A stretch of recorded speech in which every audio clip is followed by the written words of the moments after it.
आज हम पढ़ेंगे इंटरनेशनल लॉ के बारे में। जो इंटरनेशनल लॉ वर्ड है वो सबसे पहले जेरेमी बेंथम ने यूज किया था 1780 में। इसके बाद काफी सारे जूरिस्टों ने अपना अपना पॉइंट ऑफ व्यू दिया इस वर्ड को यूज करते हुए। ऐसा कहा जाता है कि जो इंटरनेशनल लॉ है उसकी कोई यूनिवर्सल एक्सेप्टेड डेफिनेशन नहीं है, कोई एक फिक्स डेफिनेशन नहीं है जो इस वर्ड को रिप्रेजेंट कर दे या इस वर्ड को समझा दे। क्यों? क्योंकि जो वर्ड है इंटरनेशनल लॉ ये काफी ज्यादा वाइड है, और जो वाइड वर्ड होते हैं ना उनको डिफाइन करना बहुत ज्यादा मुश्किल होता है, ठीक है ना। तो इस वजह से इसका कोई एक्सेप्टेड डेफिनेशन नहीं है, ठीक है ना।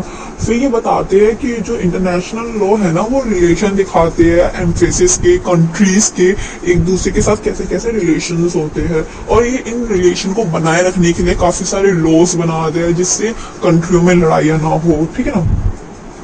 इसके बाद ये बताया गया है कि इंटरनेशनल लॉ रिलेशन के साथ साथ काफी सारे प्रोजेक्ट्स वगैरह दिखाते हैं। लाइक हम इंटरनेशनल लॉ के डिमांड पे, उसके बेसिस पे ऐसे लॉ बना सकते हैं जो वॉर को रोक सके, जो एक दूसरे देशों की मदद कर सके। लाइक कहीं पे समझिए कहीं पे ऑयल की जरूरत है और हमारे देश में किसी और चीज की जरूरत है तो हम एक्सचेंज कर सकते हैं, ठीक है ना।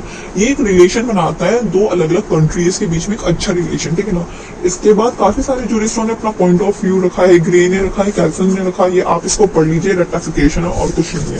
फिर इसके बाद जो मेन चीज है वो ऑस्टन ने कही है। ऑस्टन ने ये वर्ड कहा है कि इंटरनेशनल लॉ जो है ना वो रियल लॉ नहीं है। क्यों? क्योंकि ऑस्टन जो थे वो सैंक्शन वगैरह पे वो ज्यादा विश्वास रखते थे, वो मोरालिटी को इतना प्रेफरेंस नहीं देते थे। तो उन्होंने सेम चीज इधर बोली है कि इंटरनेशनल लॉ जो है एक पॉजिटिव इंटरनेशनल मोरालिटी है और कुछ नहीं है, ठीक है ना।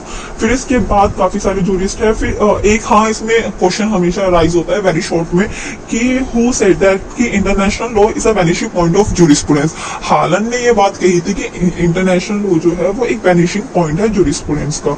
जैसे कि हमने स्टार्टिंग में पढ़ा था, बेंथम हमारे इंटरनेशनल लॉ के फर्स्ट पर्सन है जिन्होंने वर्ड यूज किया था। इसके बाद क्वेश्चन राइज होता है who is the father of international law. होगी Grotius is the father of international law, काफी अजीब नाम है। तो इन्होंने क्या कहा कि लॉ को उन्होंने पहले दो पार्ट में डिवाइड किया, नेचुरल लॉ और पॉजिटिव लॉ।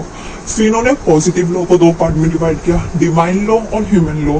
फिर इन्होंने ह्यूमन लॉ को भी दो पार्ट में डिवाइड किया, लॉ ऑफ नेशन और सिविल और म्युनिसिपल लॉ। सिविल और म्युनिसिपल लॉ वो होंगे जो पार्लियामेंट वगैरह बनाएगा, ठीक है ना, जो देश के अंदर देश की सरकार वगैरह बनाएंगी। बट लॉ ऑफ नेशन वो रेफरेंस करता है कि देश के बाहर क्या लॉ बन रहे हैं जिससे देश के अंदर की शांति बनी रहे, वॉर वगैरह ना हो, तो लॉ ऑफ नेशन को रेफरेंस देता है, ठीक है ना। According to this person law can be divide into natural and positive, positive can be divide into divine and human, human can divide into civil law और law of nation, and law of nation is the international law. हमेशा याद रखना, law of nation के ऊपर question आता है मतलब international law पूछ रहा है, इंटरनेशनल लॉ के ऊपर क्वेश्चन आता है मतलब लॉ ऑफ नेशन पूछ रहा है। तो हमने इसमें क्या क्या पढ़ा, जेरेमी बेंथम पहले पर्सन थे जिन्होंने इंटरनेशनल टर्म को यूज किया था। हमारे जो ऑस्टन है उन्होंने ये कहा था कि इंटरनेशनल लॉ रियल लॉ नहीं है। हमारे हालन है जिन्होंने ये बात कही कि इंटरनेशनल लॉ जो है वैनिशिंग पॉइंट है जूरिस्प्रूडेंस का। और हमने इनके फादर के बारे में जाना है कि इन्होंने कैसे लॉ को डिवाइड किया अलग अलग पार्ट में। तो ये था इंटरनेशनल लॉ के बारे में। अगली वीडियोस में हम इसके सोर्स और बाकी सारे टॉपिक्स कवर अप करेंगे।